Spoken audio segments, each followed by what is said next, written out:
Guys, welcome to the J. Scott Outdoors podcast. This is going to be a great episode on location in Dutch John, Utah at the Green River with Colby Crossland of Spinnerfall Guide Service. And you're actually going to get to hear my friend MJ and I fishing with Colby in his drift boat on the A section of the Green River. We just happened to catch the first part of the Cicada Hatch. And you're going to get to hear Colby go through, basically telling us where the fish are, where to put the fly. I'm going to be asking him questions, and I think you guys are going to find some real value in this episode if you're a fly fisherman. Colby is able to shed some unbelievable light on a lot of the kind of tactical approach to fishing throughout a hatch. And you're going to get to hear us catch some fish, and we just have a good time. I want to thank Spinnerfall Guide Service and Colby Crossland for letting me do this podcast, and I really think you guys are going to enjoy it. Guys, I wanted to point a couple things out. Just remind you that the KUIU World Tour, the mobile showroom, right now, June 1st, is in Portland, Oregon. They'll be there the 1st through the 3rd. Then Seattle, Washington, June 8th through the 10th. Spokane, Washington, June 15th through the 17th. Missoula, Montana, June 22nd through the 24th. Boise, Idaho, June 29th through July 1st. Idaho Falls, Idaho, July 6th through the 8th. Bozeman, Montana, July 13th through the 15th. And then Denver, Colorado Springs, Omaha, Kansas City, Oklahoma City, Dallas, Houston, Lubbock, Albuquerque, Grand Junction, Salt Lake City, Cedar City, Las Vegas, Phoenix, San Diego, Los Angeles, and Reno, Nevada. You can go to KUIU.com to find out the exact schedules, times, places, etc. For the mobile showroom and the worldwide tour. So make sure to do that. Guys, thanks for all your support of this podcast. Like always, you can send me an email, a comment, a message at my email, jscottoutdoors@gmail.com. Also, follow me on Instagram at jscottoutdoors and my Facebook page, my business Facebook page, jscottoutdoors. Send me direct messages through Facebook. Send me, direct messages through Instagram. It's a great way to get a hold of me. I love hearing from you guys. I love seeing your success stories, fish pictures, hunting photos. If you got any questions at all, let's talk about it. And if you want to see some certain guests on the podcast, or you want to be on the podcast, send me a message. I'd love to hear from you. Let's get right to this episode. Please, as always, support the sponsors of this podcast, GoHunt.com Insider, KUIU Ultralight Hunting, Phonescope.com, and the Outdoorsman's in Phoenix. You can check the show notes for the J. Scott promo codes and some of the different discounts with these companies.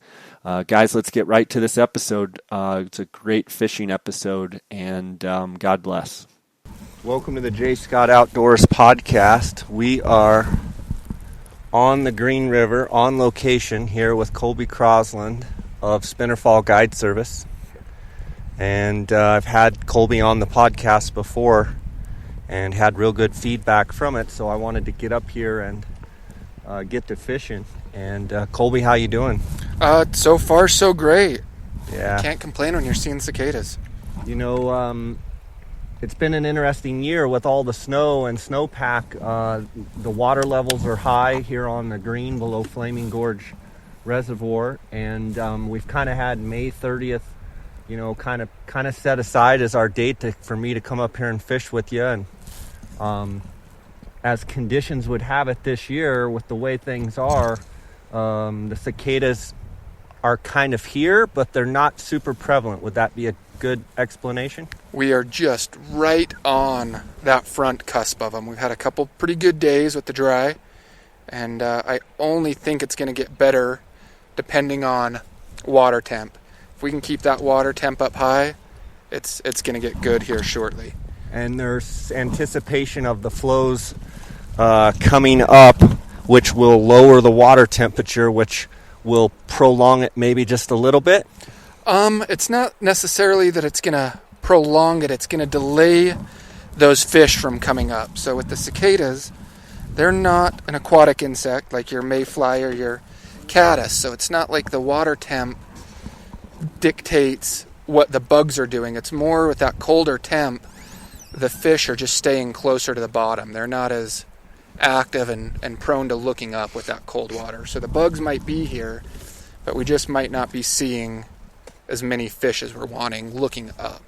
In a perfect world, perfect conditions, you'd have 80 plus degree temperatures, and you would have flows at what would be absolutely ideal. With the cicadas, that 46 flow is really fun. There's a lot of little back eddies. Kind of get some of those bigger fish up off the bottom that end up hiding from us when the water comes down. So we're seeing bigger fish at the 46 flows. So I would love it there. And 80 degrees out front or up in the air, and then water in the low to mid 50s. So we're here. You're pointing to MJ to have him flick a little cicada out here in front of a feeding fish. So we're kind of in a back eddy here, big eddy spot where we just floated through and had some fish actively come after MJ's cicada. And so our plan here is to kind of work these eddies and try and work these feeding lanes. Yep, we're the fish are suspending up here, and we're gonna see if one of them will eat a cicada. I think they're looking for blue wings and gonna opportunistic feed on a cicada if it comes near. Did you see that one just to the right of his fly up there? MJ, let's put that 15 feet further, right in front of the rock. That landed on his tail. So 2 or 3 feet more up. Doesn't need to be a whole bunch because you don't want to line him. That should do it. Slow hook set here. MJ Mastelier, who fishes with me. He's looking. Eat it! Oh, that was awesome! Good piece of guiding right there. Good job, MJ. That was phenomenal. That is some great guiding. That fish wanted to be famous, huh? He wanted to be on the podcast too. Oh, I love it when I switch a fly and we make one cast and it gets eaten. That was beautiful. You had just switched to a smaller, kind of a little smaller pattern, didn't you? A little more bulky at the head, thinner at the tail. A lot of the shop cicadas out here have a hopper profile with black body and orange legs, so it looks more like a hopper. When you actually look at a cicada, it's not long and skinny. It's a big, bulbous, square head tapering out. They're more triangular shaped, and I think that fatter head will get some of those picky fish like that one that look to actually turn and eat it. Because I don't think that fish would have eaten the fly that we had on earlier. And MJ, you did perfect there as far as waiting. That was awesome, MJ. That was a tough one to wait on too, where you see that fish looking for 5 or 6 seconds. I've got it out. I just need to get my finger out. Made him famous, MJ. Here, we'll get him wet, let him breathe. And then when I hand him to you, I'll have you get the hands wet on the bottom of the net. There you go.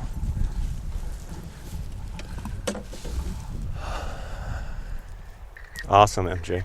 MJ, it doesn't suck. No. All right. Well, that was fun. Awesome. Yeah, that didn't take you long. Little fly change, and off we went. That's on track, talking about conditions here. As we were analyzing, you were catching, weren't you, MJ? Being well coached. All right, let's do it again. Same thing. So normally I would run this as a lap, and we'd run up and run back down, but if they're looking up and we're seeing them suspended right here, we can actually fish to individual fish, which is my absolute favorite. I mean, it goes back all the way to England if you don't cast to a fish unless you see it rise. Okay, I'm not seeing any now. The last one I saw was on the same line as that first fish, but maybe 15 feet up. So let's just cast right up at that other boat. Let her drift back towards us. And nice. Nice, nice, nice.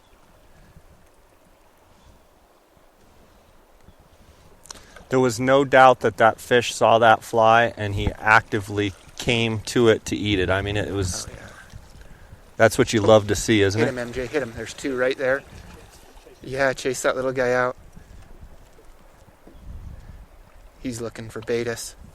When you see him kind of suspended like that a little deeper, is that usually an indication that they just want to take the Baetis, emerger? I wouldn't necessarily say they just want to take, but that's what they're looking for. They're in their line of those Baetis hatching and coming through the column. And so, I mean, that's what they're conditioned to see. Oh, MJ, you had one. Leave it right there. That fish turned and looked at you. Let's see if he'll do it again. Hit it again, 3 feet left. Can you see him there?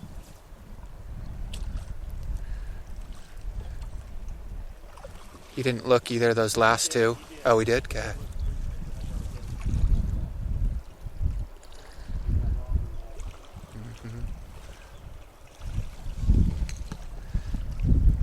Sometimes using that old Hank Patterson trick of make a hatch with your fly, you put it over him 5 or 6 times and he finally ends up eating it. I think you're fishing this just as perfect as we could ask for, though, MJ. Oh, do you see those two? Right under your line tip? Okay. Hit that one further up. That's your player. Nope, more to your right. 15 feet out there. You see him? Right at noon? There you go. There, he just saw you. And... ooh, refused. Yep, hit him again.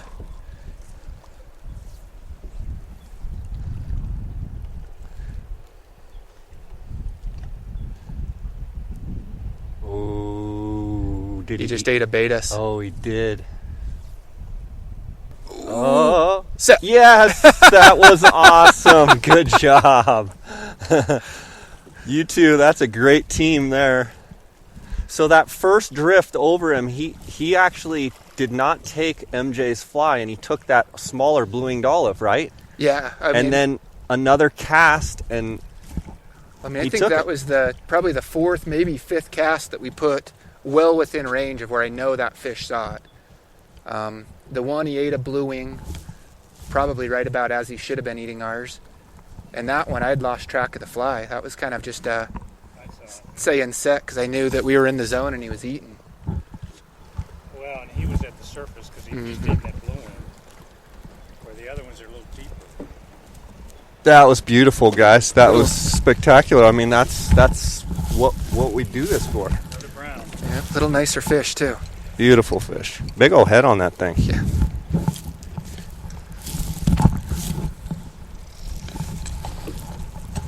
I'll bring him in this time. That's actually a lot bigger fish than I thought he was going to much be. bigger fish. Nice. Heavier. Good That job, was an guys. absolute stud. Oh, Phenomenal. head on him. Wow. I think he might hit 20. Big, beautiful brown.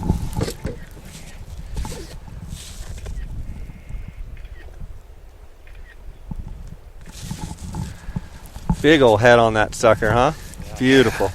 Big mature fish.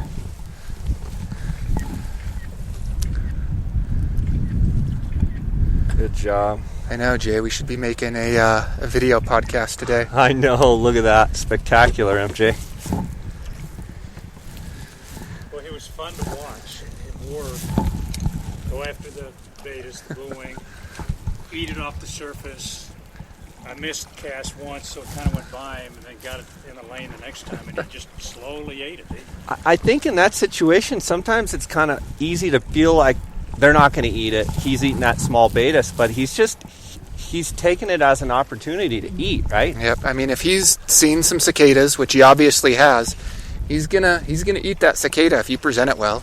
I mean, that one cicada is like eating 500 Baetis, if not more. It's like when I get a chance to eat a double cheeseburger, do I ever pass it up? Heck. No. Yeah, I know. And you've been out in the on the hunt down in Mexico for 2 months, and you come back and all you want is just a big piece of red meat, preferably fried. So, Colby, is this your life for, say, the next 2 months or maybe 3, as far as actively trying to, find fish that are feeding and, work whatever they're doing to that fish? With the cicadas, it's always a crapshoot. I mean, it could be... Here he comes. This week we don't see him again after today, or it just goes absolute gangbusters and we're doing it for 2 months and they're eating it every other drift. But I mean, also as the summer progresses with the dry fly fishing here on the green, there is a lot of actively feeding fish that you can sight fish to, right? Oh yeah, if that water temperature doesn't come back up or go back down from where it's at today, I won't throw another indicator all year. All summer? All year. Till the end of the season. I won't. Until we're done and I move up into Wyoming, it'll all be dry fly fishing. So in other words, what you're saying is if they raise the flows, it lowers the water temperature, which forces the fish a little bit more deeper in kind of a more dormant type situation where they're not really... They're feeding, but they're more in a stationary position, kind of just deep and just kind of barely moving around. Exactly. I mean, they're cold-blooded, so when they get cold, they're not as active. They're not up chasing, and they're not doing exactly what we want them to. So, no, like those 2 fish right there that just are under his fly, are they actively feeding? Or? Oh, yeah. How they're a couple feet off the bottom, they're in there right now, chasing those emergers as the blue wings are coming off the bottom and coming into the hatch. Gotcha. So even if we end up seeing a lot of duns up on the surface, I don't think we'll see those 2 fish ever break the surface. There's so much activity going on below them that they don't need to come to the surface. So in other words, their attention is not on the surface. They're not even looking. Yeah, because they've got all they want right there. Like that last fish that came and chased us, and as we were coming down where we had those few fish move a few feet to eat it. Right. Those are fish that have stumbled across. Okay, MJ, do you see that one out to your right a little bit? Okay. That one's a player. Yep. That have stumbled across a couple cicadas, and so they're looking up at them. Like that one, right? Oh. Yep, he gave us a little bit of a look. He wants to eat it. I think he's been stung before. He hasn't had enough of what we were talking about earlier with the positive reinforcement, where he's eaten half a dozen. He may have eaten one real one and one fake one. So as the hatch, in a perfect situation, as the hatch progresses and they're seeing more real cicadas and they're getting to, eat them and taste them, they get a little less wary because they've seen enough naturals. Exactly. They get dumb to it. I mean, when they're eating 5-10 to 1 naturals, they don't care. They know that they're going to get released, and they'll keep eating them. I mean, you can catch the same fish. You can hook him, catch him, release him, watch him go back onto his line, throw another cicada over him, and he'll eat it. Yeah. Which is just crazy to think. Hit that one again right there, MJ. This is where we were kind of in that range of having fish move. Ooh, look at that one moving way. Yep. Did you see that one, MJ? He's 6 feet left of you. I think he's just looking at you. I mean, later on today, most of our eats are going to come from fish on the bottom. They'll come all the way up for it? Yep, they'll come all the way, and that's ideal. That one turned and looked at you. I'd hit him again. That one's looking. Ooh. But yeah, right now, with it kind of early in the cicada season, they're just kind of looking just because they're wondering what's going by up top. It's the first thing they've seen all day that wasn't a bobber floating over the top of them. And the funny thing, this time of year when you're starting to see some cicadas and there's a lot of guys that are still nymphing, you'll have fish that come up and eat the bobber. That was my favorite. Suck the whole thing down. Yeah, eat the whole bobber. One of my favorites was on a group trip this time of year. It was probably 5 or 6 years ago, and I think we had 3 boats. And 2 of the boats were throwing cicadas, and it wasn't great, but it was good. We were catching fish. And coming into lunch, the other guide was saying that it was really slow for him, but he was nymphing. And he was complaining that his clients weren't getting it out there far enough to throw dries. But then he was also saying that he'd had his indicator eaten half a dozen times. It's like, well, man, if they're getting the indicator far enough out for it to get eaten, you put a fly on there, something with some legs on it, they're going to eat that. Yeah. That's a big fish right there. Oh, yes, MJ. You mean that one? No, you had a little guy came and steal it from the big one. So yeah, that was just what we were talking about earlier as far as one seeing it and moved a ways. That was spot fishing and saw the one we wanted, and that little 17, 18 incher came and stole it from him. So folks, I'm going to say contrary to the fishing reports, Colby has proven, yes, they are actively eating the cicada. His cicada. And you can pick them up at his Instagram account, and they're about $40 a piece. Yeah. Beautiful. If you're on the river. Yeah. The boat kind of turned right at the last second, so the smaller fish outran the bigger one and kind of got it. Yep, and this is our first rainbow too. Yeah, rainbow. And the funny thing is we say the smaller one outran it, and this fish might be 18 inches. Beautiful, A big, fat, heavy, shoulders big on 18 that. inches. And that was the pup.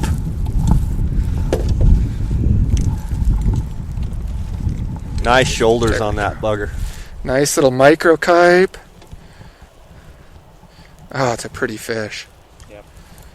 Beauty. That looks like one of your Colorado fish. Wow. Beautiful. Beautiful Green River rainbow. Awesome. Spots All right, you can down let under him his go. jaw. Let him go, MJ. Awesome. Thanks, buddy.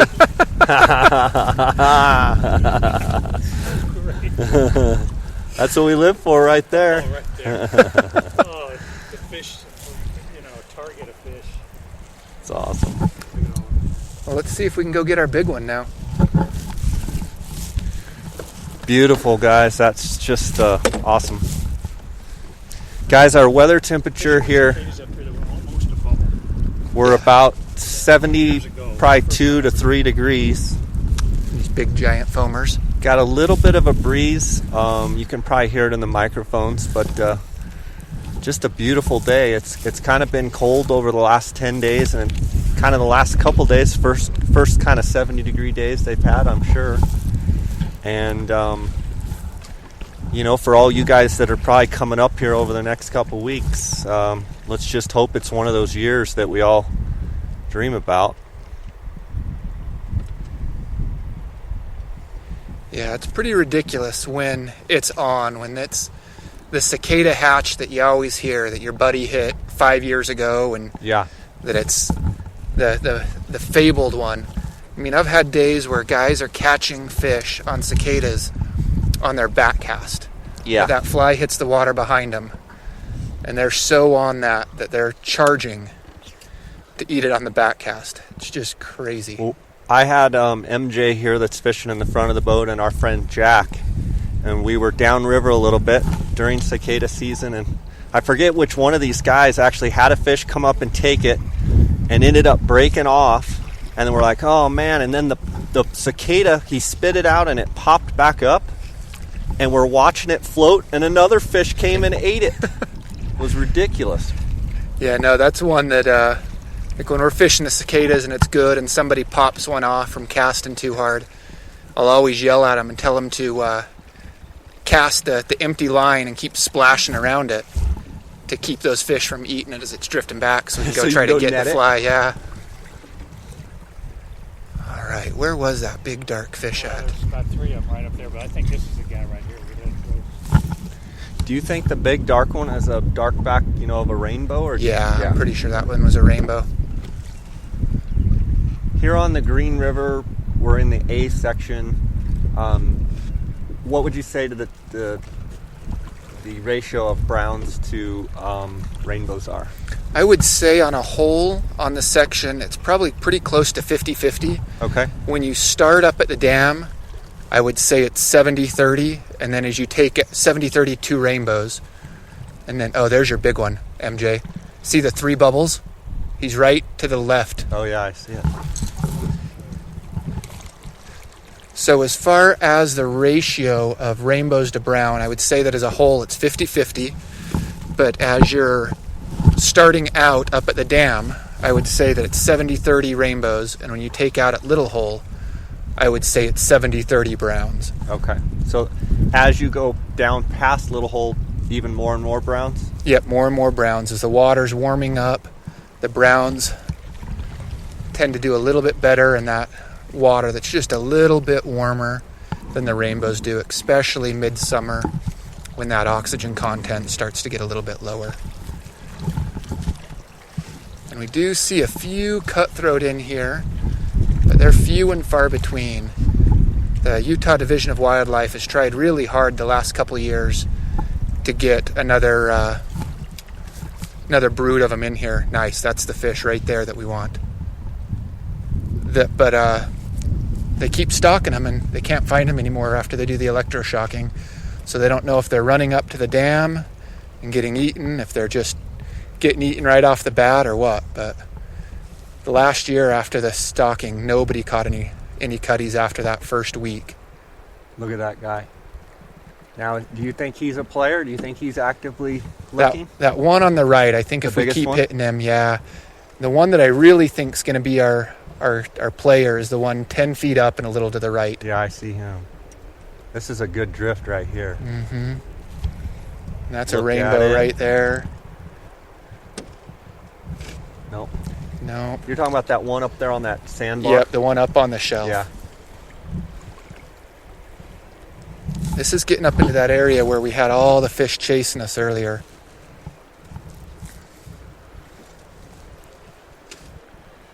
You see that one up there, MJ? Yeah. We're in range now. Nice. Good shot. Oh. He gave us a little bit of a look. Our fly was upside down on that pass. It looked like the fly went upside down. Couldn't have been any better there, though. Oh. Gave us a short little look, but not much. Nice save.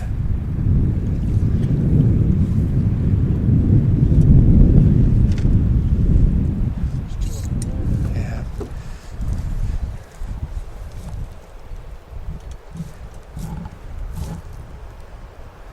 So MJ's working a particular fish here, sitting kind of on a sandbar.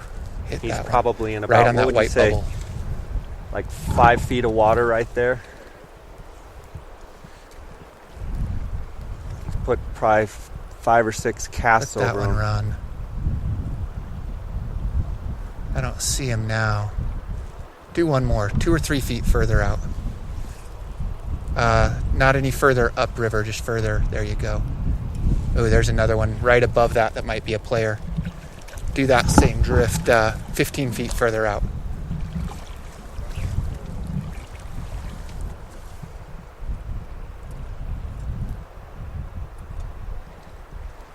He's looking. Boy, he turned hard on that.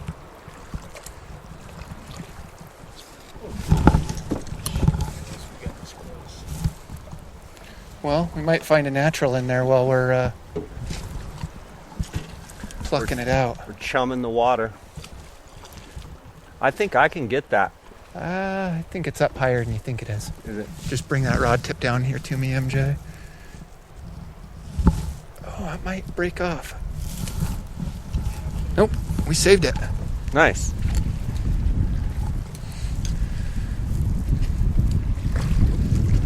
Okay, so we'll go do that whole pass again downriver like we did that very first time.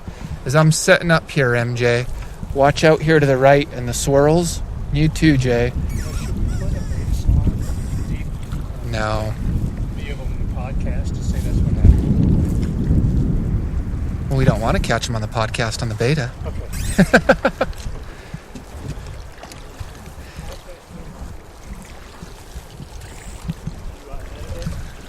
Yeah, I'm sure he's gonna... I edit it, so... This one's going to be a lot of work for you, isn't it, The Jay? salmon flies, or the salmon eggs that I'm fishing with, I won't tell anybody about that.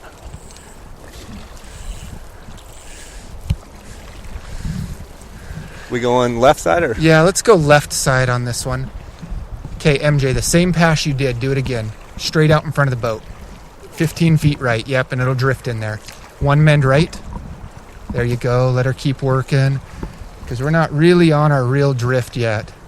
But I wouldn't be surprised at all if something ate that like that. Do it again. Right here, I'm just looking out into our swirls in the middle looking for suspended fish.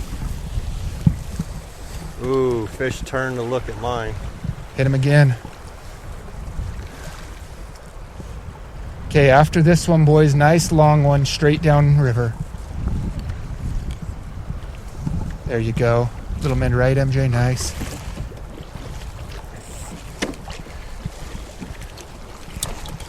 Another tiny mend right, MJ. Okay, Jay, I would stretch one right out next to MJ. MJ, tiny mend left. Tiny. There you go, lever. Jay, yours is upside down. Give it a pop. And yours is all foam, Jay, so if you don't see white and orange when it lands, give it a good chug. There you go. So we're kind of fishing drifting down, and the line is kind of working away from us, and we're just kind of feeding it line, trying to get a dead drift into fish that would be looking upriver, obviously, for our bugs. Okay, and gents, once we pass this little point, I'm going to have you set up to go right side. If you look downriver, there's a dead tree hanging over. There's going to be a light little current that drifts into that dead tree, and there'll be 5 or 6 suspended fish. So, Jay, let's bring you out the right side. Right side, okay. Y'all see the tree I'm talking about? Nope, still left bank. Yep, so look at your bubble line, kind of get set up. Yep, and we're going to drift right into it. It's going to be a little short one. Is it going to be coming back at us? Nope, it's going to drift right into that dead tree. Gotcha. And you're going to cast right of it. So both of you, a little more right. A little more right. MJ, a little more right, real quick. That's it, right there.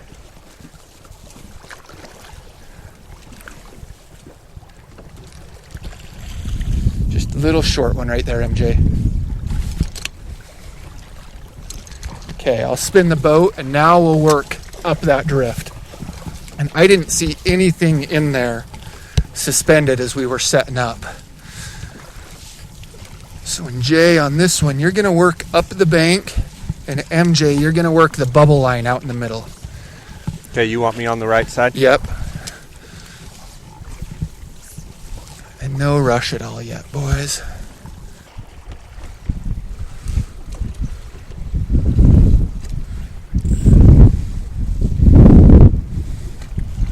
Hit this the one right here, MJ. Right under your line. Little short one. Oh, I just put him down.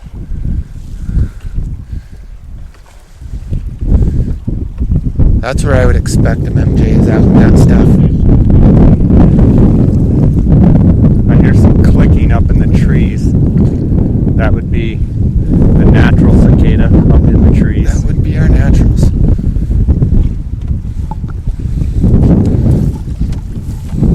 I've got a good line going kind of on a small current that's going by a nice boulder. Okay, MJ, let's stretch another one out there. Jay, you're looking great.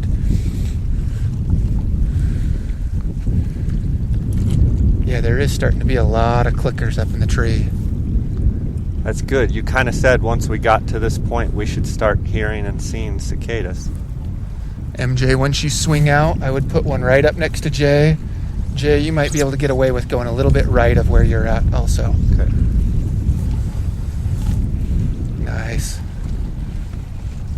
All right, boys, I'm going to switch banks. And we're just going to fish down this bank just as classic as you can do it. Just, old school dry fly float. We've got a boat in this little eddy down there. As we come into them, just make sure to give them a wide berth.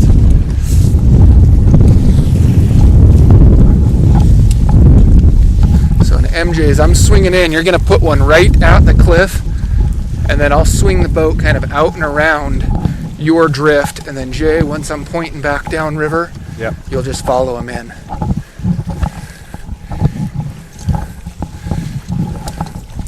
Guys, if you've never come and fished the Green River, I highly recommend it. Not only is the fishing fantastic, but we're looking up here at these red rock cliffs. You've got a lot of pinyon juniper, a lot of ponderosa pine, beautiful cliff lines, all kinds of wildlife here.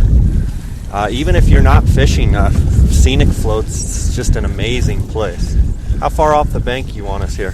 Anywhere from 3 to a dozen feet. Okay. Right now, I don't think you need to be nice and tight. It's just anywhere you can find a little bit of soft water. Big mend right there, MJ. Nice. Yeah, and Jay, earlier when you were talking about sheep, we're getting into that zone of where we start seeing the our bighorns. Beautiful. I've seen them down kind of right, maybe half mile above Little Hole, kind of where the canyon kind of starts. I've seen them there.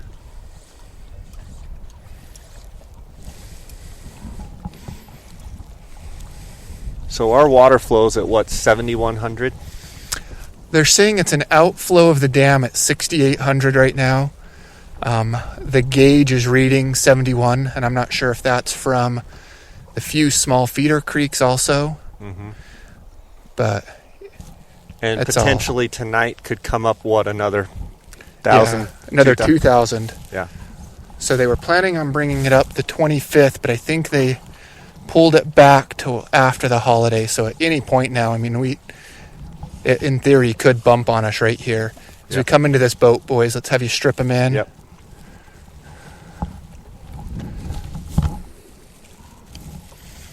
How's it going? Beautiful, huh? Have a good day. There's usually a bunch of fish stacked right underneath. I see one right Yep. There's usually a ton of fish right there, MJ. Yep, up on that sandbar. Up on that bar. Uh-huh. Would you normally pull in there? Oh, would it be further down? Exactly. Right where that guy was at was kind of the sweet spot. Would you normally pull in there? I would fish it kind of how we had the boat, but we would definitely have fished that run. So in that area is called Secret Riffle. Okay, boys, let's have you both do one more right at kind of the dead, gnarly juniper right there. Yep. And one mend right. Perfect. I think our sweet stuff on this run is going to be after the cliffs, once we get back into that shallower water. Yep. Okay. Nice. Do you expect them right here? So, guys, we're fishing along a cliff line.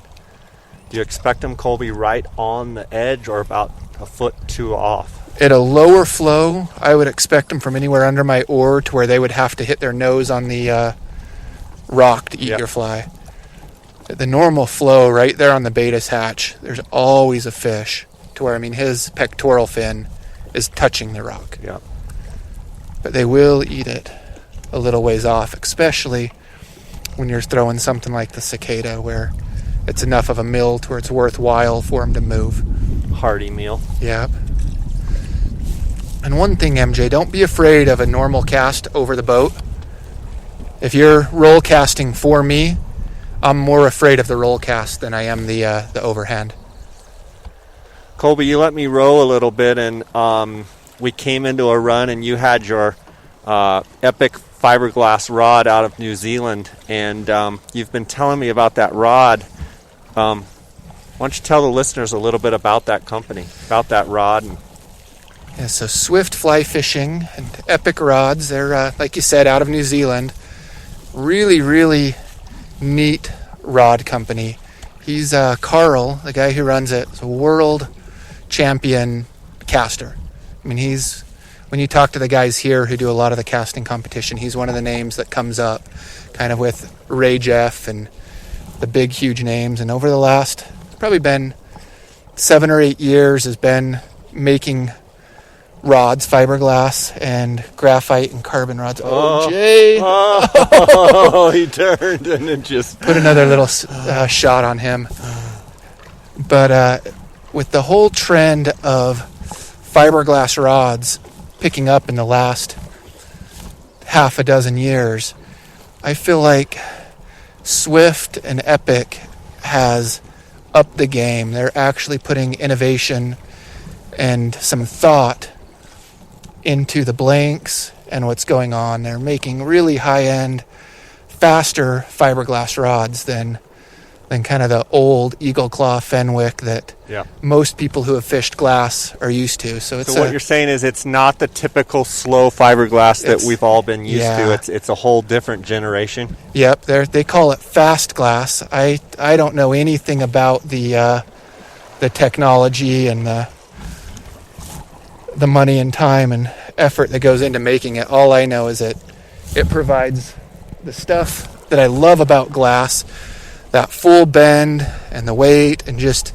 filling your cast all the way from the fly down to the butt of the rod, which is why I started glass back in the day. But then it's not that soft noodle that a lot of people are expecting. Well, I noticed once you hooked that fish, I mean, it was beautiful to see that rod really bent. But, when you were casting it too, I was watching you cast, seemed like it was just a real nice, kind of almost effortless. Mm-hmm. Yeah, the rod's got the backbone to throw a lot of line, and then but when you hook that fish, I mean, you can feel every movement he makes. Now there's some other rods that they make as well. Tell me about those. Yeah, so they do a carbon fiber rod too. It's another one that I have no idea of the technology, but this rod, you pick it up, especially when you're building it and you don't have the cork in your hand and you can't even feel the rod. It's crazy how light that carbon rod is. And it throws line like you wouldn't believe. When MJ picked it up, it was a 6 weight with a fighting butt, and he was laughing, saying it felt like a 1 weight. See that fish right there? Yep, hit him. Nice. Oh, there's still another one. The one, he's looking. Oh, he rejected it, didn't he? He's still looking. Yeah, I'd consider that a rejection now. Leave it? I'd leave it. MJ's coming in. Guys, he's an inch under my fly, and then he just took it, and I missed it. We about doubled up there. Got him. That would have been a double right there. He nosed it, and then he backed off, and then he came and ate it, and I missed him. That is awesome. That is so cool. Man. MJ, you got a big fish on.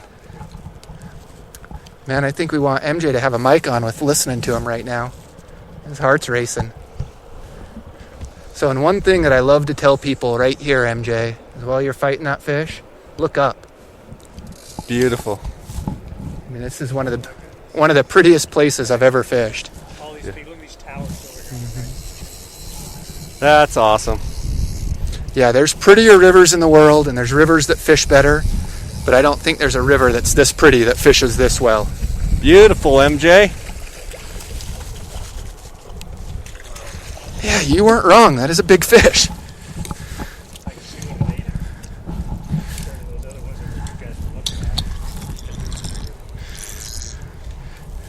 Colby, I'm going to have you hold it for MJ just in front of him. Okay. So I get both you guys. Do you want me to take the headset off? Or? No.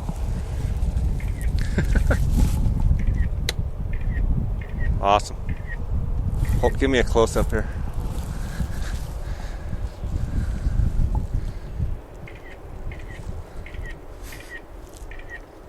Awesome. Yeah, he's not as big as some of those we've caught. Thanks, buddy. He's a nice fish. Beautiful. That was awesome. You wouldn't say no, would you?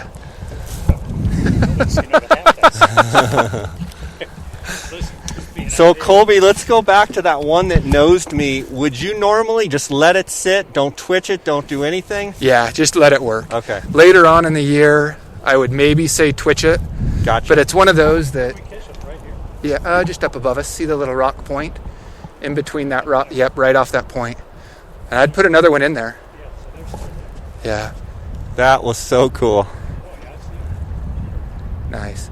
Yeah, with the twitching or leaving, it's one of those that hindsight's 20/20. If you twitch it and it works, yeah, that's what you should have done. Yeah. If you twitch it and you didn't need it, then no, you should have left it. I mean, yeah. Oh, he saw it. I'm curious as if that was the one that just ate Jay's. I trained him. That was neat, though, wasn't it? That was really neat. I mean, that fish was looking at your fly from when it started to when it ate. It inspected for, 7 or 8 seconds. Yeah. I want it in the worst way to look for what you were talking about. But you had your own. Drifting toward this other fish, and I couldn't take my eyes on it. And sure enough, he came up and ate it. Oh, you've got one looking. Leave it, even though it's sunk. Okay, I've lost you now. Yeah, I did too. That's one thing that we'll do a lot of when late in the hatch, when they start to get really, really picky and everybody's throwing cicadas. And this is one I probably shouldn't put on the podcast. But I use a sunken cicada. So I tie up a cicada nymph. Oh, leave it. Speaking of the devil, I can still see you. It's 3 or 4 feet under. He turned. Okay, there's still one suspended. Little right, do you see him up there? You are 2 feet, 3 feet, 4 feet now left of him. Go 10 feet left, 3 feet further. Even further right. Sorry, yeah, I was saying you were 3 feet left. Let's leave that. That could drift into him. So right where the tip of see the bubble in your fly line? He's under that. Colby, stay up there for a second. Give me a couple strokes.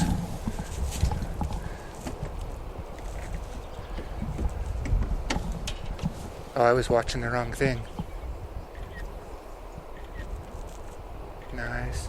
We might need to put a little float back on that. Yeah, no, the versatility of these stealth craft boats and the Pro-Lock oar system is really cool, where I can get up on the cooler in the seat. Oh man, he looked. And actually see what's going on. It's almost a hybrid of a skiff. Yeah, and you're up another 2.5 feet higher than I'm standing right here. There was one just right there, up high. I don't know where he's gone to. You see that one down deep right there, Jay? Mm-hmm.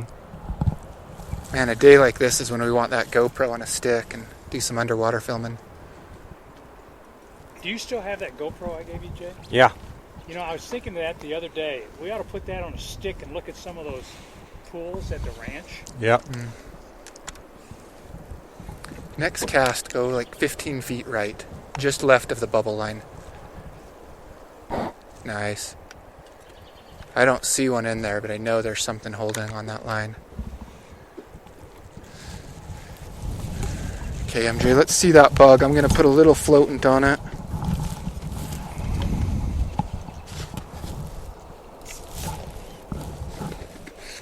Beautiful. Fun stuff, huh, MJ? What? Fun stuff, huh? Oh, man. Yeah, the one thing I've noticed about today is boats aren't sticking around us long. Everybody else is nymphing, and when you're throwing dries, catching them on the cicada, and that guide's... They don't want their yeah. Hey, it looks like they're using a cicada. No, they're really not. Well, they're nymphing just like you. It's just short. They're just catching more. Okay, so gents, as we slide down this flat, this area is called frog water. If you see a suspended fish, bump him on the nose. The next spot that matters is right up on that little grassy point. Yep. And there's going to be a big flat rock up there, and there's almost always a fish sitting right on top of that flat rock. Actually, on the rock? On the rock, yep. Give that a twitch, Jay. Got a little scar under his left. This fish is going to come and look at you, MJ. If he eats it, we'll name him MJ.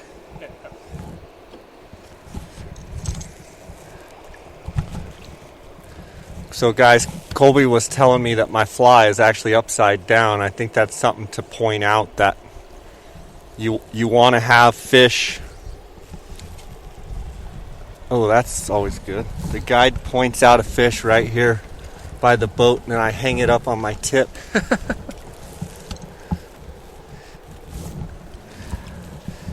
Basically, you want your fly to not be upside down so that it has a good looking profile and, you know, a more natural look to it. Exactly. And that's one thing that's really, really nice when you tie your flies with foam, is if it lands upside down, you just give it a hard twitch.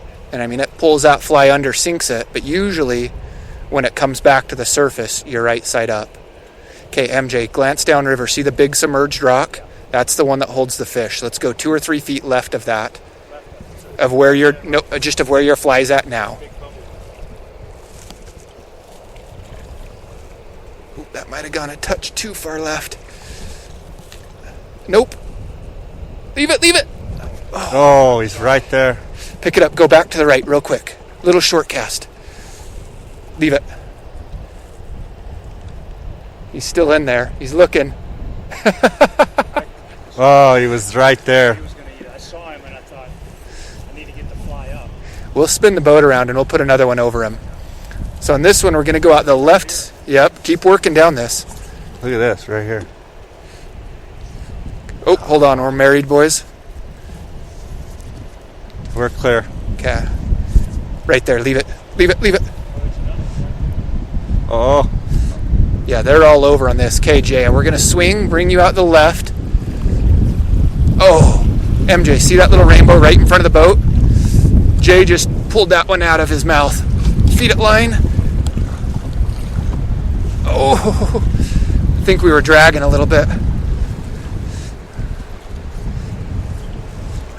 Okay, MJ, I'm going to have Jay put one over it with a different bug since he kind of refused you. So Jay, just nice long cast up at the mergansers. He's up further, right? No, he would have been right about there.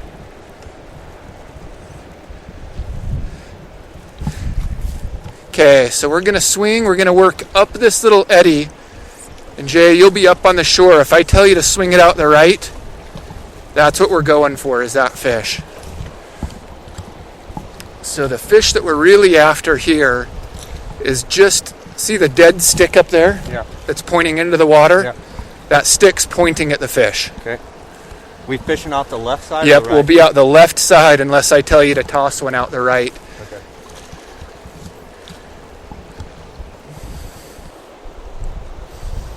MJ, let's go 20 feet left. Up into the shade in there. Yep. Jay, come out the right side up at 2 o'clock, short cast, 20 feet.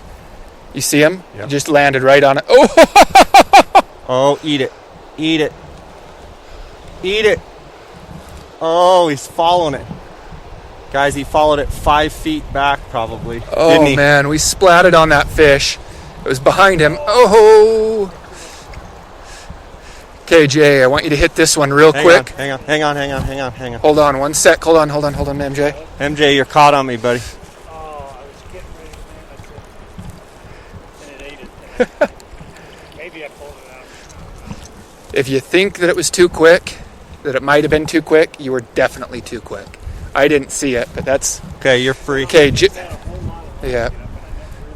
Jay, real quick, I'm pointing at one. You see him? Way out? Yeah. That one's a player. Come on. Oh, guys. Hit him again. He followed the fly 3 feet. They shouldn't be this picky already. That's your fish on the rock, isn't it? Yep. Rock, exactly right. That was MJ. I saw him up there and I was mad that I MJ says, I've screwed up once, I ain't screwing up twice.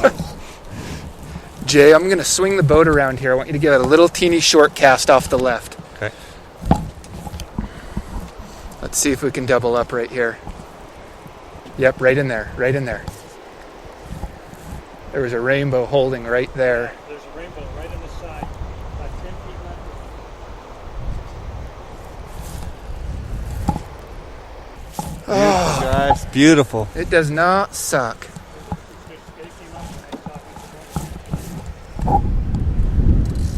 He's looking, Jay. He's looking.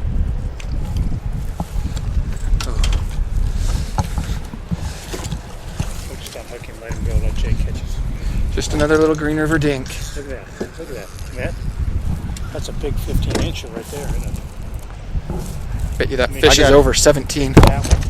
Let's tape him. I got to get a photo of that. He's 18. 18? 18, yeah. Dark old fish. Beautiful. Should I dry shake it? Yeah, if you've got shake.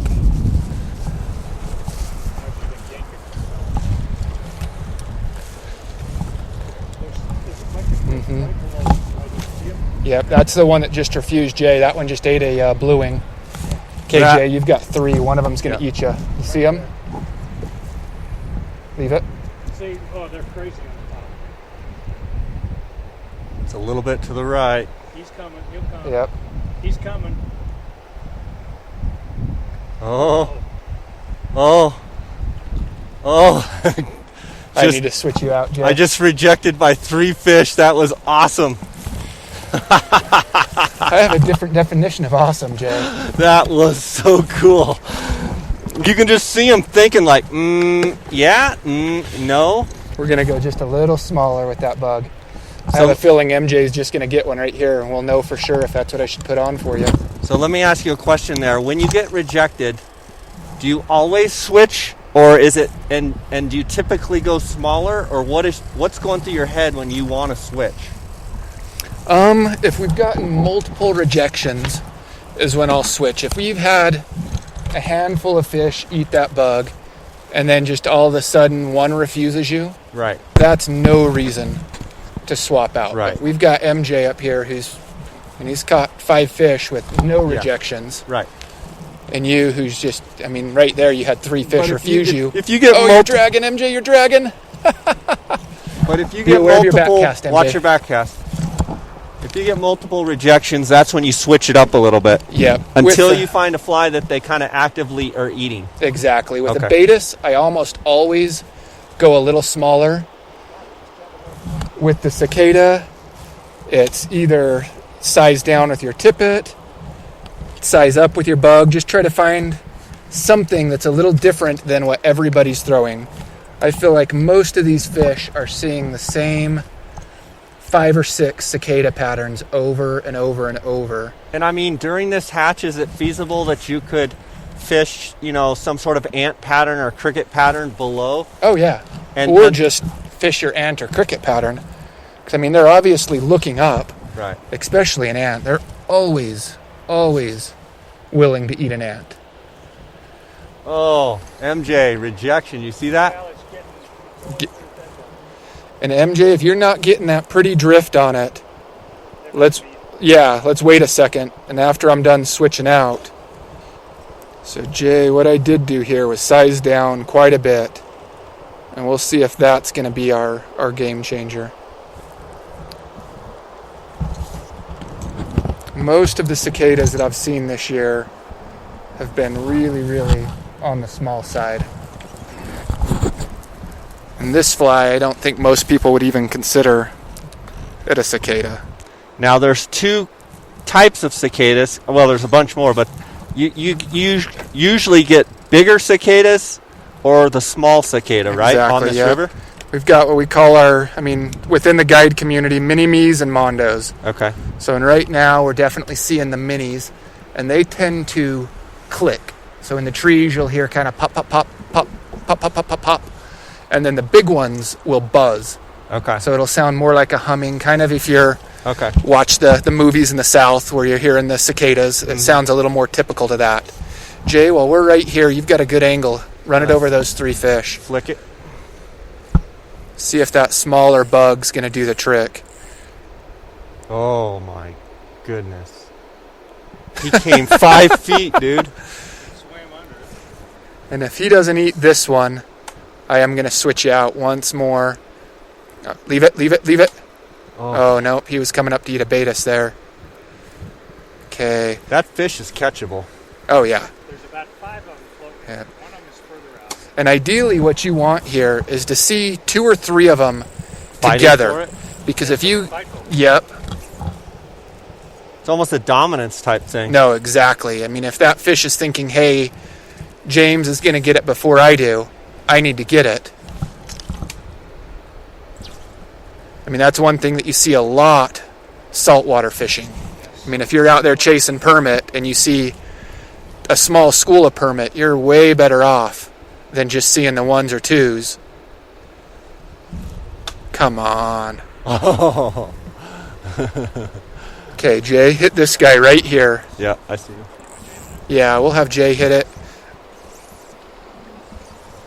Nice. Perfect. You Boop.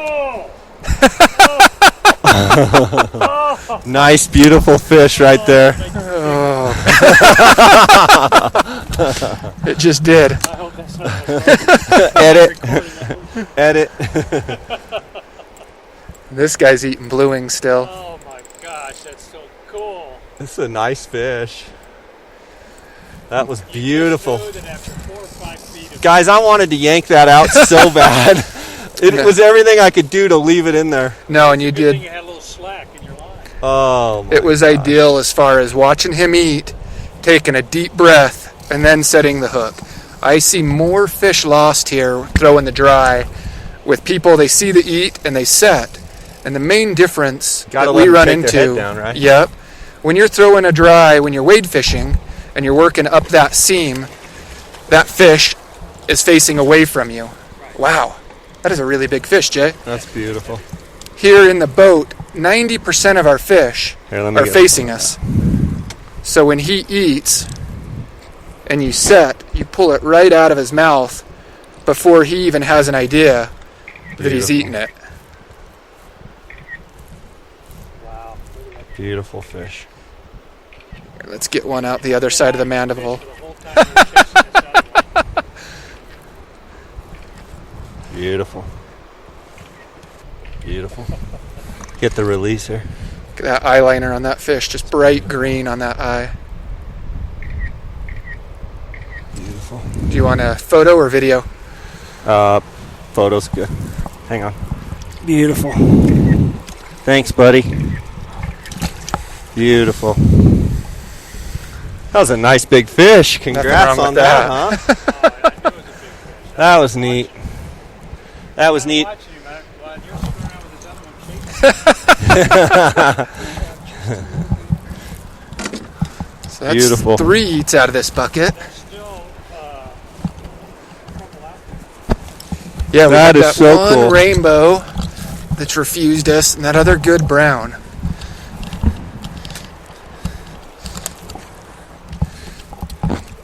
That doesn't just get you excited, huh, MJ? No, I mean, to me, this is the pinnacle, beautiful classic. Oh, there it is. the pinnacle of fly fishing. I mean, you could catch more fish if you're throwing a bobber, give it a little mend right, get rid of that drag. But man, there's just something about seeing a fish, putting a cast on him, and having him eat it. Yeah, he's eating blue wings. I've seen him eat 2 dries. He's still there. Did I hit him with the boat?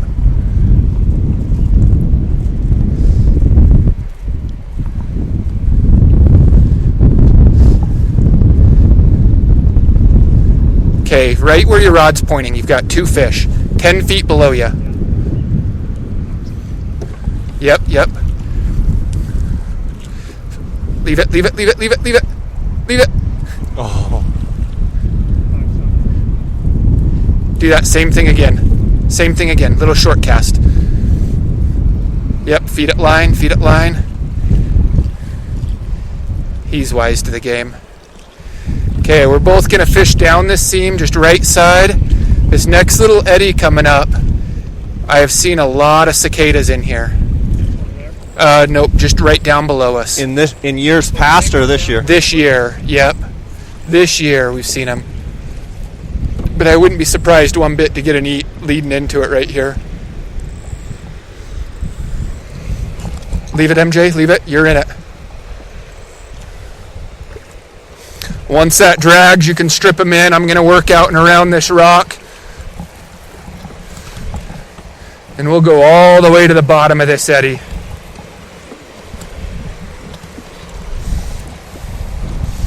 Guys, we've seen some boats today. I don't know that we've seen another single boat with a dry fly rig on. Everybody else seems to be nymphing, which I'm sure they're having success on the nymph.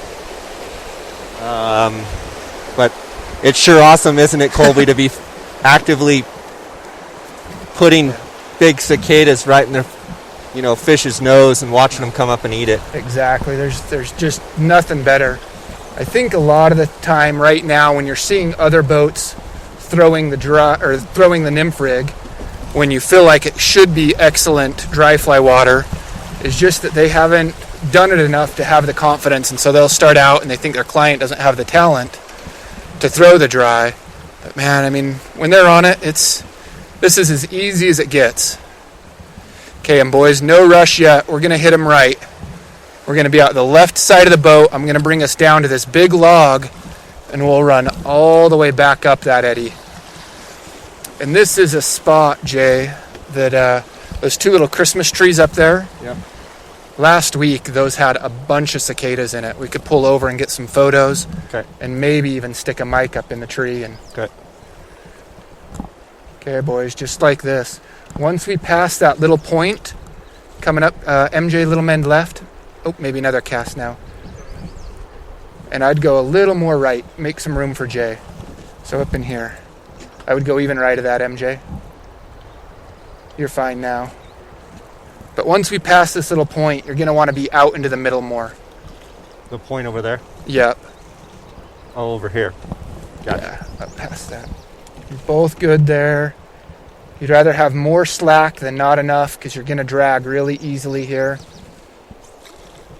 If you lose it, just pick it up, set it down. Nice. Okay, MJ, right where your bug's at now, just pick her up, set her down, maybe even a touch right. There you go, and then feed it some slack as it drifts away. Still good, still good. Oh! He hit that hard. Yeah, he came from deep. Oh, is that the same one? No, that fish is bigger. The first one was little. Oh, that's a good one!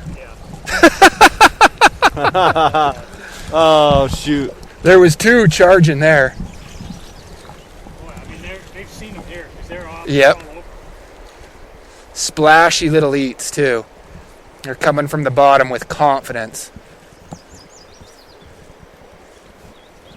Oh, you just got one refused you as you drug right there. Me? MJ, pick up, go almost off the bow of the boat. Let it swing back into us. And your next one, I would shorten up quite a bit, MJ. They're not boat shy here. Just pick it up, set it down. But shorten up, 15 feet shorter. There you go. There's one right here. Yeah, if you see one here, he's catchable. See him right there? Right to the left of my fly. It's pretty deep, but I think it's right to the left of my fly right there. And the nice thing is after this little drift, or we run this whole thing, you've got one right there. Yeah. Pick it up, hit it again, 5 feet further out than where you just were. There you go. He sees that. Further out, you think? A little further? That one saw it. Your next one, work back into the bubbles. Just right where you've been casting. But we're going to work all the way up this eddy, MJ, so still back out the left side. Let's go left side, MJ. We're coming back on that. We're going to hit it right. They know we're here now. I mean, that was 3 fish in 30 seconds. And that second eat where you hooked one, there was 2 fish charging it. You're fishing water that I know holds fish. Okay, Jay, let's bring you out the right side now. And I'm just slowly going to push up this little seam and have you pick apart the seam as we're pushing up. And then we'll get up top and I'll swing the boat and we'll fish all the way down it. Be aware of your cast as we go under this tree.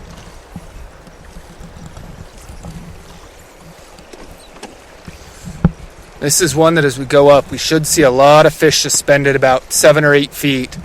And I assume they'll come up and eat. Yeah, I'd go out the right side now. But no rush on anything because we're going to come down and we'll run the drift properly from the top. We're just kind of taking a couple pokes. I'm looking in that tree, seeing if I see cicadas. I had a guy get stuck in it last week and went in there and there was just a bunch of cicadas in it. Beautiful water right here. This area is called Bermuda Trout Triangle. I'm not seeing anything suspended in there. Alright, so when we put those cicadas on, I said I bet you we'll have 15, 20 eats.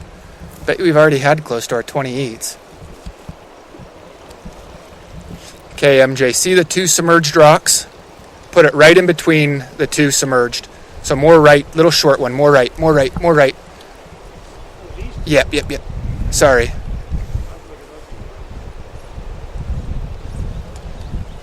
There you go.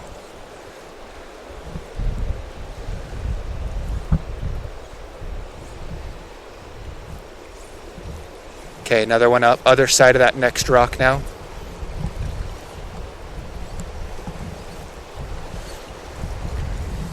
Those nymphers did just beat this water up pretty hard.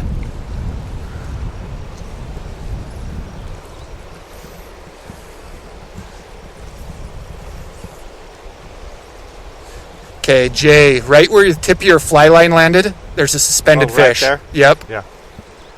I see him. Below him. Yep, you're right of him too. He just ate a dry. There you go. And refused. Oh, that was beautiful. He's looking at that. MJ's.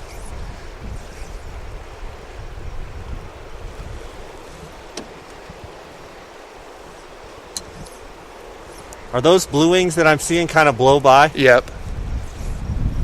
He just ate one off the surface.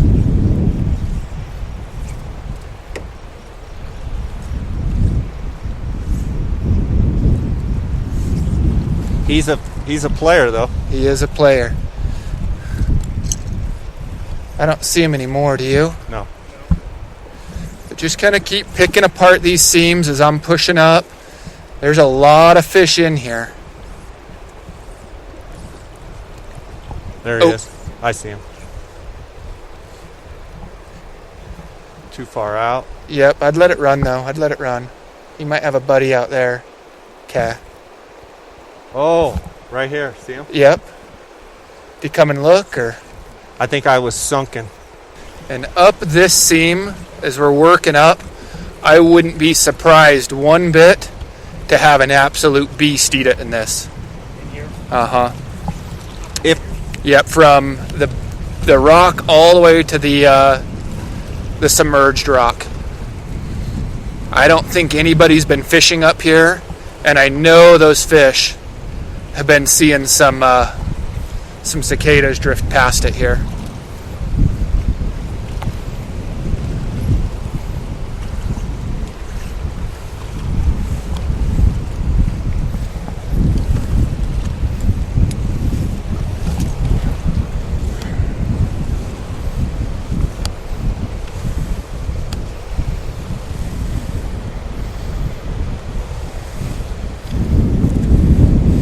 And MJ, I wouldn't be afraid to go quite a bit left of where you're at too. Man, that's...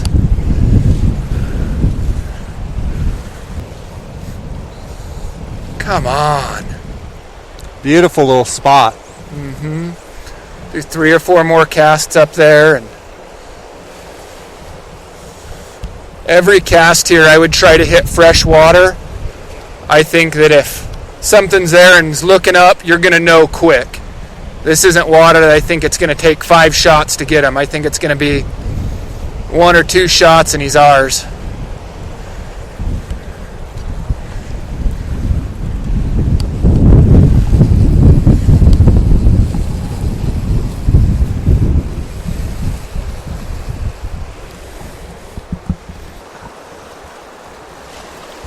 Look at this little spot, huh? Oh! That was a nice fish. Yeah, I saw him running out.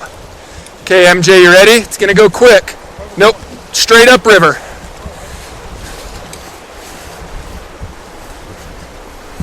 Pick it up. Nice.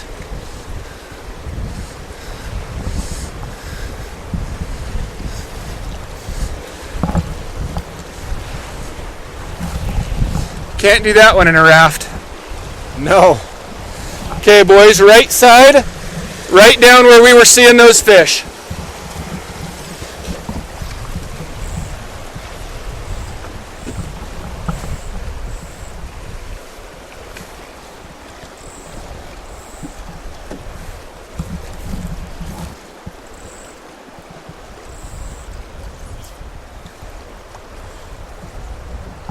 MJ, let's move you a couple yards left. There you go.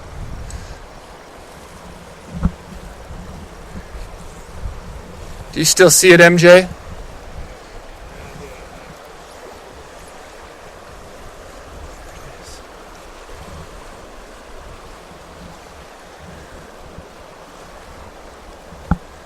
Okay, MJ, I think he sank.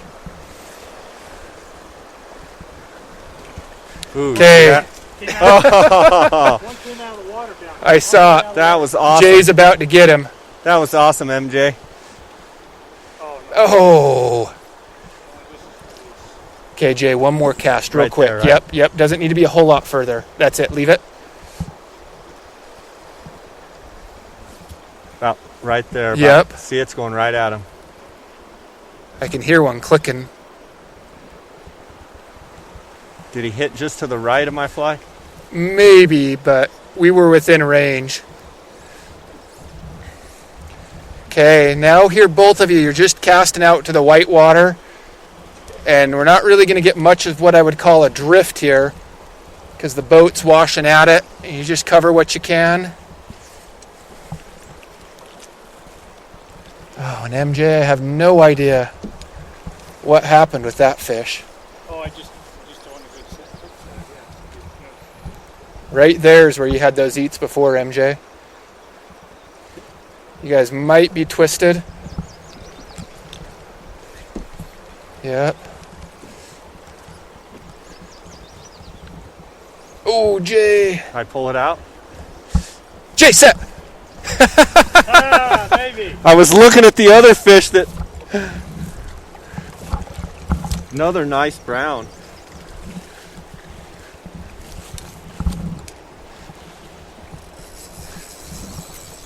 This is another nice fish. We don't see many small ones. Look at that. Holy moly.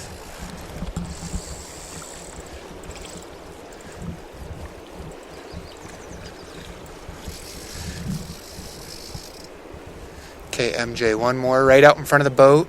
And then you're right there. Yep. And then just feed it line. Mend left with some line. Perfect. Guys, I had my fly out and I kind of picked it up and a fish, I think, was going after it. And Colby was telling me you just picked it up out of a fish, and then I just kind of let it sit. And then he goes set and another fish ate it. This is another great fish. Look at that thing. Beautiful. Yeah, it's very rare we catch a fish outside of our slot. That's so here beautiful. you can harvest two under 15 or one over 22. And we rarely catch what we call a keeper, whether it's too small or too big. I mean, cookie cutter 18-inch fish is not a bad problem to have. Beautiful, man.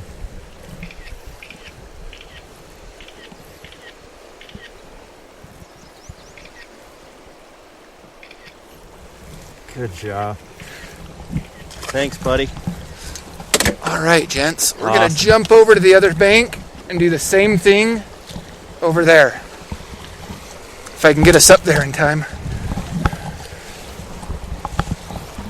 Now's a good spot. Dry your bugs out a bit.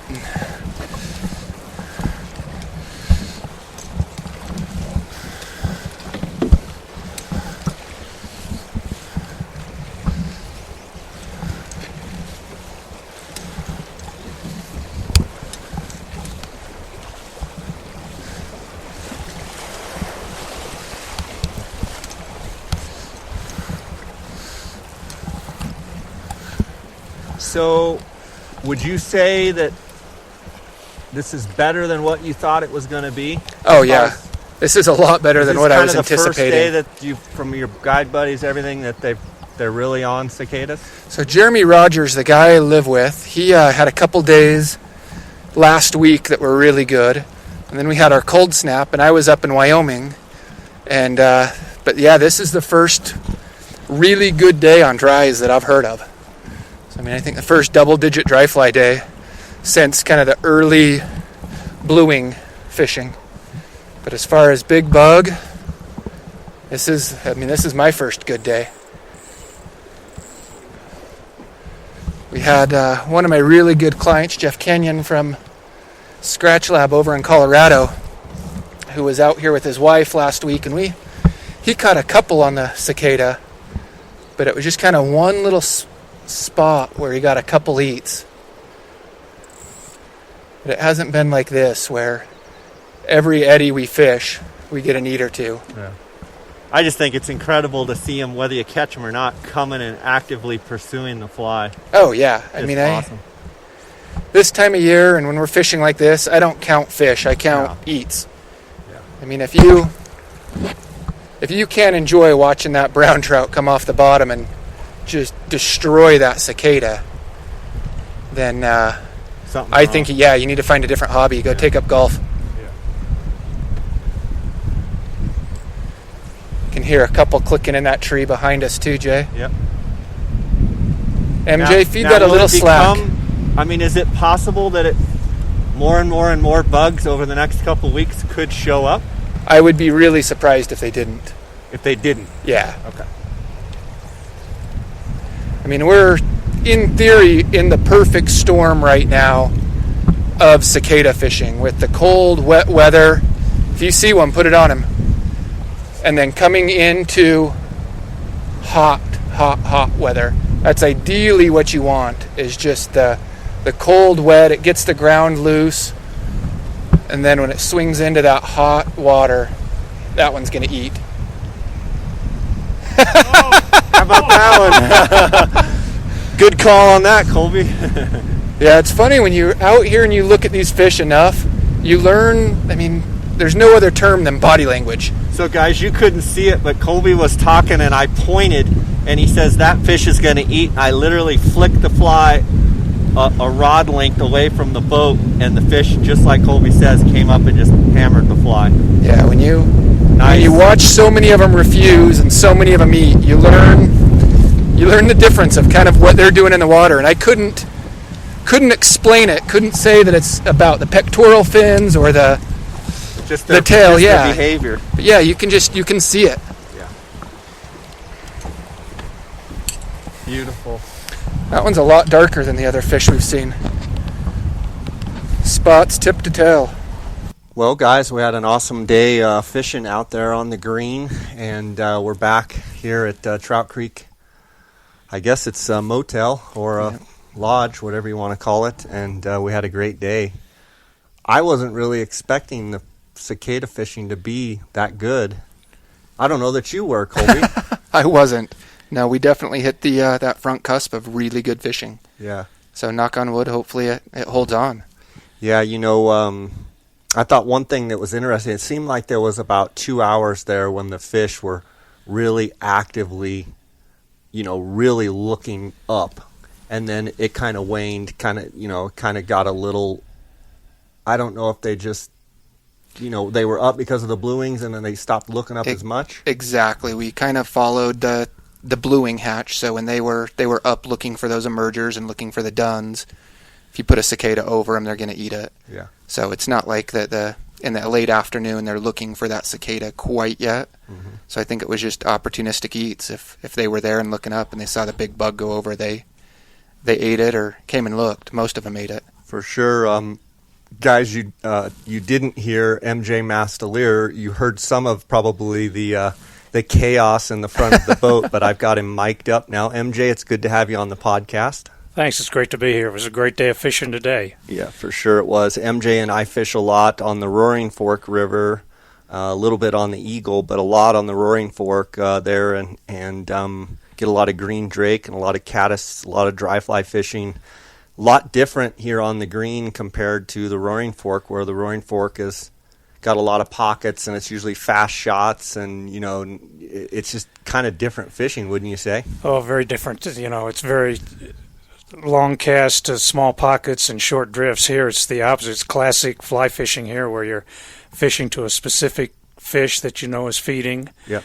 And Colby was able to put us right on top of the fish, and he had a terrific cicada pattern that worked, and it was a lot of fun. Yeah, it was. That was it's one of those days that you tell people about. It's one of those days you just wish you were here, and we were here for it, and it was awesome.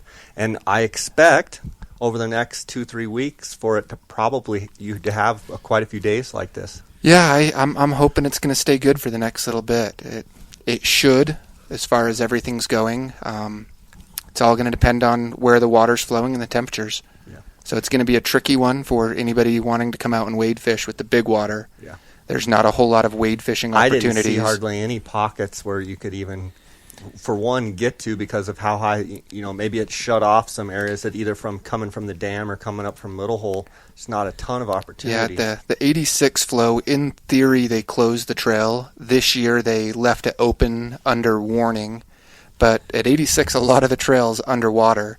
There was a few spots today that if we had the boat in the right spot, we probably could have caught fish on top of the trail. Yeah. Which is kind of neat. Yeah, it is kind of neat. One question I would ask is if it gets up to the 86, typically, or do you have any idea of how long they would carry it at that flow? From everything we've heard, it's not going to be if, but when. And I'm guessing it's going to be up tomorrow. So by the time this airs, it'll be up to 86, I would assume, from everything we've heard from WAPA and the division. But last I heard was July 10th was their target date to lower. Oh, so it'll run all the way through June. Yeah, we're big water this year. Okay. We've got a lot of water. It all depends on how quick it gets warm, if it starts raining, if it starts snowing again up in the winds. So they're just making sure there's enough room in the reservoir to where if it gets hot and it all comes down at once, it's not going to go over the top of the reservoir. Okay, so my next question is, we've got cicadas, obviously, but then looking forward, if we're trying to project kind of a forecast of, what comes next? I mean, is there a lull after kind of cicada? What's like the next big hatch for you guys? It should transition right into yellow sallies and caddis and PMDs. So from here out, I hopefully won't be throwing another indicator for the rest of the year. So I think the dry fly fishing from here till late September is going to be pretty good. And where do you typically see yellow sallies first? I mean, is that something you see on B section and then you see it? You start seeing the sallies down on C and B first, for sure. They're temperature driven. So, and obviously the lower you get down the river, the warmer it gets. Water temperature. Water temperature, yeah. And it's within a degree or two. Okay. So you'll see them down low, and just as that temperature raises through the year, you'll see them come up higher. And we've seen yellow sallies almost all the way up to the dam. So okay. Up to the bridge rapid where you started rowing today is as high as we usually see the sallies. And when you see yellow sallies, I mean, you see them. There's no doubt it's yellow sallies. Can you kind of describe to people that maybe don't know what they are? I know they've seen them, but maybe they don't understand what they are. And then how would you fish a yellow sally hatch? Would you fish an emerging pattern? Would you fish something like that? Or would you simply fish a dry? So the yellow sally, it's a stonefly. So if you've seen salmon flies, if you've seen the bigger stoneflies, it looks exactly like it, but a lot smaller and a lot brighter color. They're not quite like a bright yellow like you see the flies, but it's a really creamy, light yellow with the red butt. Yeah, red butt. And the easiest way to tell a yellow sally on the river is the forewings. And when you see that and you start seeing the forewings, it's obvious once you know it. And wouldn't you say, too, like a yellow sally hatch, I mean, typically you see when they come, you see a lot of them flying around. When it's in the thick, air. it's really thick. I mean, when it's on, I pack extra buffs for my clients because sometimes it gets so heavy that you can't talk or breathe without them being in your mouth. Yeah. And they're climbing up and down your legs, and people are freaking out, but they don't bite. They're a mellow bug. The funny thing is they actually taste like parsley. So if you do eat one, it tastes exactly like parsley. And if you follow Colby on his Instagram at all, I believe it's Colby Crossland on Instagram, you will see several pictures of him eating bugs, several different varieties. If the trout are going to eat them, I'll do it too. And I've had people say that mayflies taste better than caddis, and that's why trout prefer mayflies over caddis. But I don't know what a mayfly, but a sally definitely has a distinct taste, and it's good. I mean, I think you could dry yellow sallies out and put them on a salad, and it would be good. Well, you've heard it here on the J. Scott Outdoors podcast. We're starting a new salad garnish.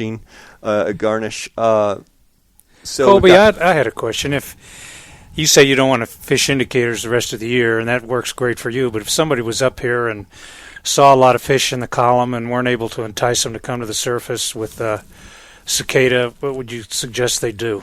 Well, for the next couple weeks, it's definitely still going to be blue wings. We've got the afternoon bluing hatch, and any heavy bluing pattern with a little swimmer behind it, little RS2 or a You're talking about a nymph, an underwater. Yep, a nymph for sure. Dropper off your cicada. Or just a straight nymph rig. Okay. So, I mean, they're still in there, and that's 80-90% of a trout's diet is under the surface. What size? On the blue wings, the later into the season it goes, the smaller. I would consider an 18 right now on the bigger end of my nymphs. That's me. There's some guys that are fishing stuff that I would laugh at it because it's so big, but they're catching fish. Mm-hmm. But the last batch of flies I tied were 24s, really? If that's any indication. So I think they're eating the smaller bugs right now with a little more confidence. So with my heavy dropper, I'm a 20 or an 18, and then my swimmer, unweighted fly behind it, a 22 or a 24. Okay, and just to be clear, when you're talking about your weighted, you're talking about a mayfly, blue-winged olive, weighted fly, but then you're also talking about an unweighted dropper off of that is an RS2, which is also a mayfly. Exactly. Yep. Okay. There's no need right now to be fishing anything other than a mayfly, maybe a scud. Okay. But okay, and then good question, MJ. I think it's important because I think there's people that come and either they can't figure it out on cicadas, or they don't have the right cicada pattern, or they just come. I think if you come and fish early in the morning, you better plan on doing some more nymphing. Yeah, nymphing in the morning. And there's other people. I mean, I love to throw the dry. I've had clients who all they want to do is nymph. Yeah, it's a personal preference thing. Some guys, that's Colby's terrific finding the spots right. where the cicada, the dry worked. But I noticed all the other boats today. Guide trips, they were all nymphing. Yep. And so people that come, there's an opportunity. You're not going to get shut out. No. If they're not on your dry at a particular time, there's an alternative. And the nymph you'll game catch right a now lot is of good. fish because you see a lot of fish. Yeah, for sure. And earlier when we were talking about the sallies, and to bring that back to the nymphing, here in the next little bit, as long as, I guess, depends on that water temperature. I think once we start hitting the 50s, we're going to start seeing a lot of yellow sallies. Down on sea the other day, I caught a couple fish on streamers that threw up some sally nymphs. So the sallies are definitely moving in the column down there. And a sally nymph would be, could like a real light colored hare's ear even work for a sally nymph? A hare's ear is right on for the sally nymph. My go-to is an iron sally or a Gabriel's trumpet. They're definitely a bigger bug. I mean, you can get away with a 14. For your anchor fly, your weighted fly, a 12's not even out of the range. Okay. So it's a bigger bug. Okay. And then as the sallies progress, we move into caddis? Yep, we'll have caddis. There's actually a pretty good caddis hatch going on right now on the lower river. They're really, really small right now. It's one thing about the green is there's caddis almost every month. It's just a matter. Or green or right dark? now they're dark. Dark. They're dark. Yeah. I almost always fish a darker peacock or black, and that's just personal preference. Okay. So once the sallies and the caddis get taken off, I'll fish a sally dry with a little caddis behind it. Size small caddis behind? Yeah, really small like caddis. 18-20? At dry? 20, yeah. Okay. And probably a 16 sally. Okay. Colby, when you set up that rig, do you like to use fluorocarbon for your droppers so it gets down a little quicker? Yeah, definitely on a nymph. I'm all fluoro. My nymph rig, indicator down is fluoro.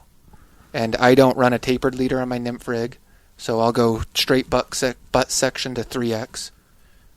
and then go down to my weight, and at my weight I'll go faster? Yep. Yeah. Sinks faster, and then you have a constant drag ratio on your leader. So if you have that butt section up top where it's thicker, you're going to have more drag. It's going to equate to more swing and less tension on your line. In other words, you want the fly to get down as quick as possible. Quick as it can. You want a straightest connection point from the indicator to the bottom fly, rather than having that taper where it drags in the water column. You don't want the loop. You don't want a parabolic loop down below you. You want it straight from your indicator to your wader to your fly. Okay. Tight. Okay. So lots of downstream bends. And then through the yellow sallies, typical yellow sallies is what, 11, 12, 1, 2 o'clock, 3 o'clock, and then they're kind of done. And then as we transition into summer, is a caddis, is it more of an evening thing? Or? So the caddis, I tend to, 10 o'clock is when I feel like that happens. So 10, and then, like you were saying, kind of 1 o'clock, you'll start seeing your sallies. And from then on, you're good to throw the dry. Okay. They're big enough, and they're on the water enough that post-hatch, they'll still eat it. It's not like the bluing where once that hatch is done, you might as well switch out or put on a streamer or row out. Yeah. They'll eat the caddis all night, and there's another caddis hatch usually right at dark. Okay. Now, is that a hatch of emerging insects, or is that the hatch where the caddis are bouncing and laying their eggs on the water? Out here, I mean, there's guys who could probably pinpoint down to the minute of what's going to happen. I think there's enough bugs and enough species of caddis that there's always one moving through the column and always one laying. So it's definitely not like the bluing where you can set your clock precise. By it. Yeah, right. They're gonna eat it. So, and then when are we getting into PMDs, and is the green a really good prolific PMD fishery, or what's your thinking on that? It's definitely not a prolific PMD fishery. Down on the lower river, there's some really decent hatches, but it's not the water most guys are fishing and looking for them in. It's nothing that I would call people and say, hey, the PMD hatch is on, it's time to get up here. Yeah. It's one that you do have your window on the lower river where you'll be fishing your hoppers or your caddis, and you start seeing PMDs, and it's pull over quick and change, and you're going to catch some fish in your window. But it's not like the caddis where I was talking earlier, where if you see them, you keep fishing it. We talked in the prior podcast about Tricos and how kind of in August, I believe, that you can get some unbelievable Trico action. Is that common on the A section as much, or is it more of a still water kind of BC, kind of the slough type? It's definitely below Red Creek is where you start to see the Tricos. I think there's a lot of guides up here who don't even have a Trico in their box because they're fishing a totally different section of the river. Okay. So that's definitely as you get down a little bit lower, and that one is more kind of what we were talking about with the bluings earlier, with pinpoint accuracy precision on your hatch of where you need to be when. And if you're off by half an hour, you never saw them. Yeah. But if you're on it and you know where they're going to be, you can follow that hatch for most of the day. I want to conclude by saying I got a chance to fish that epic carbon fiber rod, and I really that's a fast rod. Yeah, and it's really light. It casts very, very nice. It's a little tack shooter. I mean, oh man, it's fast and you can cast quick with it. I was impressed with that. I'm excited to play around with that one a little bit more. I think it's really, really going to shine in like a 4-weight. Yeah, I really enjoyed fishing that rod. And any concluding thoughts for you, MJ, on the day-to-day or anything? Well, I just want to say thank you to both of you. It was a great day today, and Colby obviously knows every inch of this river, and if you want to have a great trip, give him a call. For sure. And Jay, I always enjoy fishing with you, so thank you both very much. You're more than welcome. I hope you have a great one tomorrow. It should be good. Looking forward to it. Yeah, we're gonna go out and try and keep the boat upright, keep it pointed down the river, and with the flows coming up, we'll make a run in the morning and see how it goes. But yeah, maybe we'll catch a few on cicadas. You never know. I bet you will.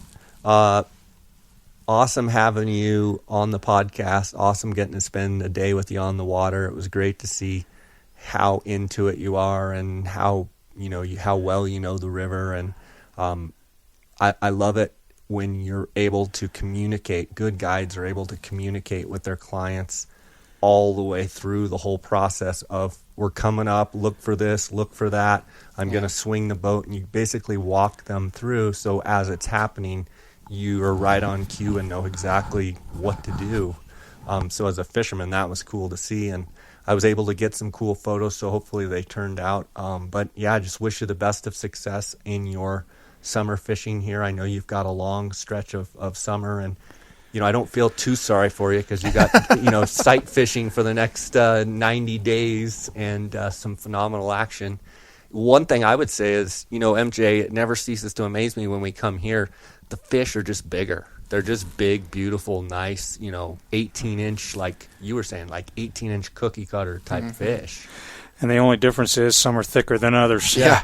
And I mean, but we caught some today, I think, with 20-inch fish, I would bet. We had one that I think was right there at that 20-inch mark. Yeah. And it's crazy, and I think that's awesome, tailwater type fishing where the fish have all that abundant, insect life to eat. And I think fishermen of all skill levels can come here and just have a great time, particularly if they get a great guide that can help them, the beginners or people that haven't fished slow water, big water, or sure. You can do it all here. It's wonderful. Well, it's a river you don't have to have a guide. You can wade fish it at a normal flow, and it's a river that if you've done a little bit of rowing, most guys can do it on their own. And for the most part, most of the guides out here are pretty courteous.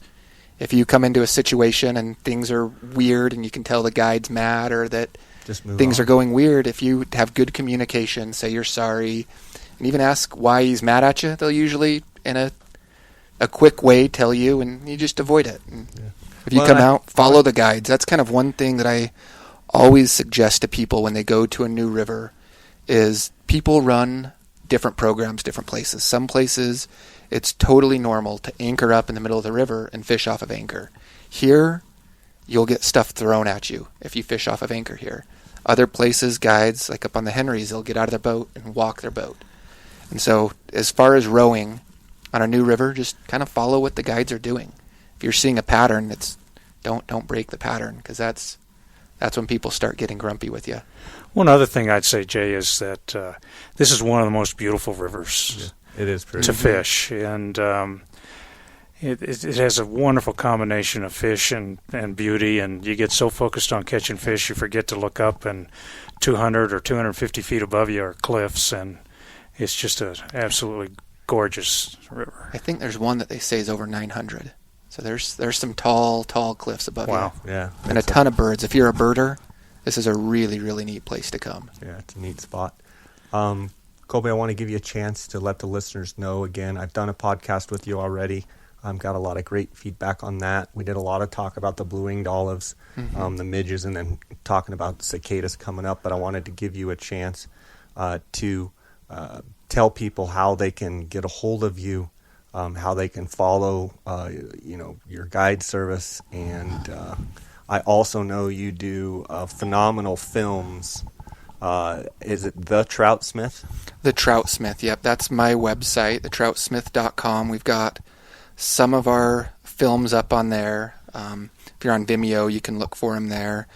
The easiest way to get a hold of me or Scott, the owner of Spinnerfall, is the website, which is spinnerfall.com, or 877-811-3474. So yeah, and it's it's something to have great guides, that really know the river and that are energetic and excited about fishing. And we obviously saw that in you today, and I knew we would. That's why I wanted to have you on the podcast here, and so it's just fun fishing with guys that are passionate about it. I encourage anyone to check out Spinnerfall Guide Service at spinnerfall.com, and make sure any of the J. Scott podcast listeners, if you're a fisherman, and if you're a hunter, Colby's a hunter as well, follow him on Colby D. Crossland on Instagram. And it's just been awesome, buddy, and look forward to seeing your pictures this summer, and we'll have to get out here and do this again. Yeah, come on out this fall. Sounds good.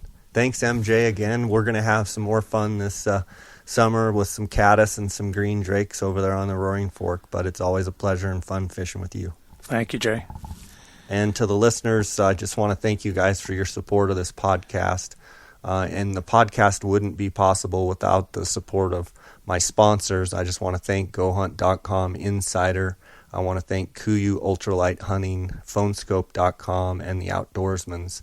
And you can check the show notes to see the discounts and some of the stuff you can use with the J. Scott promo code. Just check the show notes of this podcast. And I just want to thank them for their support. And guys, if you have any questions of me, you can email me at jscottoutdoors@gmail.com. And until next time, tight lines, and we'll be chatting at you.